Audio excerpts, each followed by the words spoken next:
नमस्कार मंडळी, आज मी खास तुमच्यासाठी घेऊन आलेलो आहे एक विशिष्ट औषधी अशी भाजी आणि या भाजीचं नाव आहे कंटोळी भाजी। तसेच ही जी भाजी आहे मित्रांनो ती एक करटुले तसेच काकोरा तसेच फागलं या नावाने सुद्धा ओळखली जाते। आणि ही जी भाजी आहे ती फारच औषधी अशी भाजी आहे। त्यातले काही गुणधर्म मी तुम्हाला आता पटापट सांगतो, ते तुम्ही फक्त एकदा लक्ष देऊन ऐका। तर ही भाजी जी आहे मित्रांनो ती मधुमेह कमी करण्यासाठी त्याची मदत होते। जर कोणाला मायग्रेनचा त्रास असेल तर मायग्रेनचा त्रास याच्यामुळे कमी होतो। आपल्या शरीराला जेव्हा घाम येतो त्याच्यानंतर जो कुबट वास येतो तो वास कमी करण्यासाठी भाजीचे सेवन आपण अवश्य करावे। जर कोणाला अपचनचा त्रास असेल तर हे पोट साफ करण्यासाठी या भाजीचे सेवन आपण अवश्य करावे।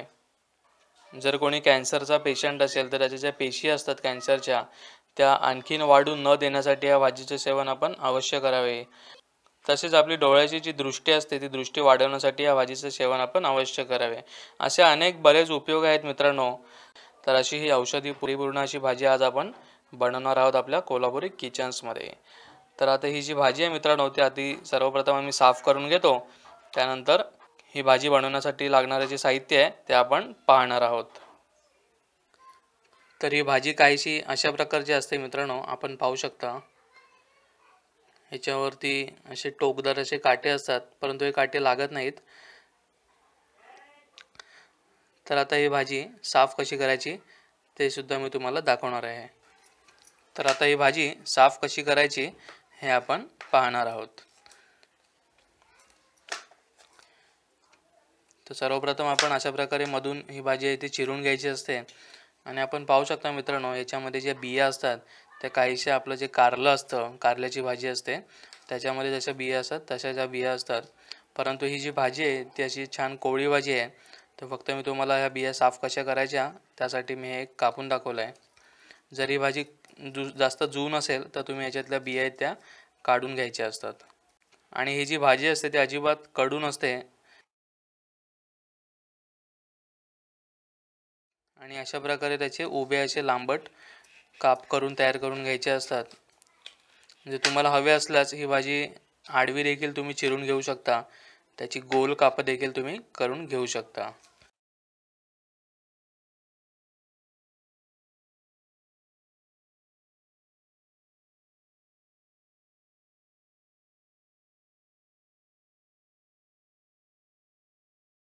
तर आता आम्ही अशा प्रकारे हे जे सर्व कर्दुले आहेत त्याचे काप तयार करून घेतो।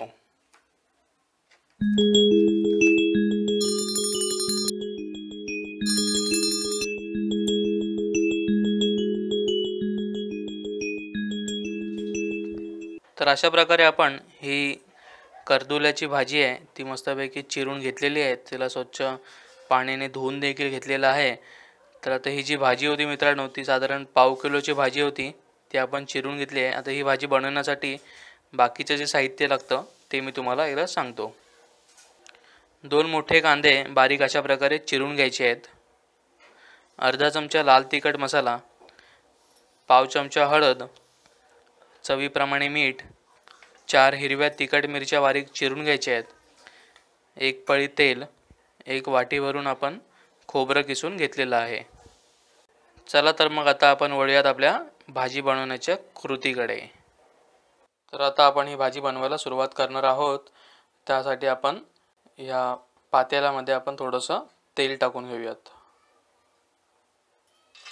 आणि हे तेल तापलं की मग आपण भाजीला फोडणी देऊन घेणार आहोत। आता आपण फोडणीसाठी सर्वप्रथम मिरची टाकून घेऊयात तेलामध्ये।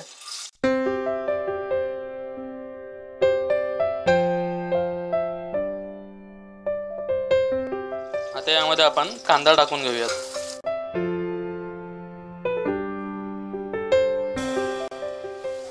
हा जो कांदा आहे तो आपल्याला मस्तपैकी या तेलामध्ये फ्राय करून घ्यायचा असतो। छान असा लालूस तो परतून घ्यायचा आहे तेलामध्ये। आता या कांद्यामध्ये आपण मस्तपैकी मसाला टाकून घेऊयात, कारण कांदा आपला मस्तपैकी फ्राय झालेला आहे। थोडंसं चवीपुरतं आपण मीठ टाकून घेऊयात आणि हळद टाकून घेऊयात। आता हे सर्व जे मिश्रण आहे ते आपण चांगलं मिक्स करून घेऊयात आपल्या कांद्यामध्ये.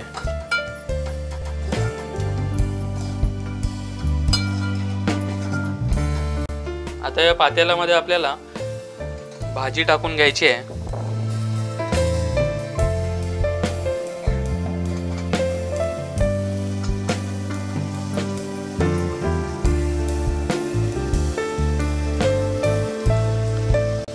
छान फ्रेश हिरवेगार अशी भाजी दिसते. आता ही भाजी आपण चांगली या मसाल्यामध्ये मिक्स करून घेऊयात.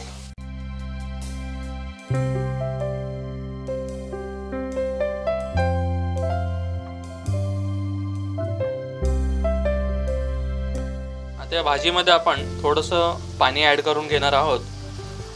जास्त पाणी टाकायचं नाही आहे आपल्याला. ही जी भाजी असते ही आपल्याला वाफेवरतीच शिजवून घ्यायची असते, परंतु आपण थोडंसं यामध्ये पाणी ॲड करणार आहोत जेणेकरून ही छान शिजेल आणि कच्ची राहणार नाही. कारण मित्रांनो, या भाजीचं जे वरचं आवरण असतं ते फार कडक असतं, जास्त कडक नसतं, तर ते शिजण्यासाठी जास्त वेळ लागतो. त्यासाठी आपण यामध्ये थोडंसं पाणी ॲड करून घेतलेलं आहे. तर आता याच्यावरती आपण एक झाकण ठेवून देऊयात. त्यानंतर साधारण 5 ते 10 मिनिटासाठी झाकण ठेवून देऊयात. तर आता साधारण 10 मिनिटासाठी आपण ही भाजी वाफवून घेतलेली आहे. त्याच्यावरचं आता आपण झाकण काढून घेऊयात.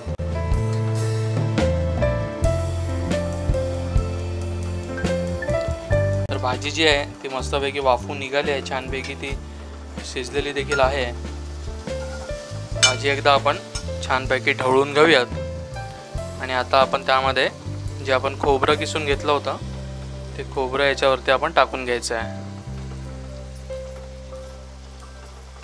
खोबऱ्यामुळे मित्रांनो कोणतीही भाजी असेल तर भाजीला 3-4 पटीने जास्त चांगली चव येते. त्यासाठी कोणत्याही भाजीवरती खोबऱ्याचा वापर अवश्य करावा. तर अशी ही औषधी भाजी आपली तयार झालेली आहे. हिला आपण एका बाउलमध्ये सर्व करून घेऊयात. तर मंडळी, अशा प्रकारे आपली ही औषधांनी परिपूर्ण अशी भाजी, करोट्याची भाजी तयार झालेली आहे. ही भाजी किती सुंदर दिसते आपण पाहू शकता. आणि मित्रांनो, मी जसं तुम्हाला सुरुवातीला सांगितलं, या भाजीची अनेक अशी नावं आहेत. तर तुम्ही या भाजीला कोणत्या नावाने ओळखता हे मला कमेंट करून नक्की सांगा. बरेचसे जण या भाजीला फागलो भाजी या नावाने देखील ओळखतात. तर मित्रांनो, अशी ही औषधांनी परिपूर्ण भाजी आता पावसाळ्यामध्ये मार्केटमध्ये नक्कीच अवेलेबल असते. तर ही तुम्ही भाजी नक्की विकत घ्या, आवर्जून विकत घ्या मी तर म्हणेन. आणि ही भाजी अशी बनवून खावा. कारण अनेक अशा भाज्यांपासून मिळणारे जी गुणधर्म असतात ते सर्व गुणधर्म या एका भाजीमध्ये आपल्याला मिळून जातात. तर या भाजीविषयी मी आणखीन काय बोलणार मित्रांनो. चला तर मग मित्रांनो, तात्पुरती आता तुमची रजा घेतो. पुन्हा भेटूया अशीच एखादी नवीन रेसिपी घेऊन तुमच्या आवडत्या कोल्हापुरी किचन्समध्ये. भरपूर खा, हेल्दी रहा. धन्यवाद.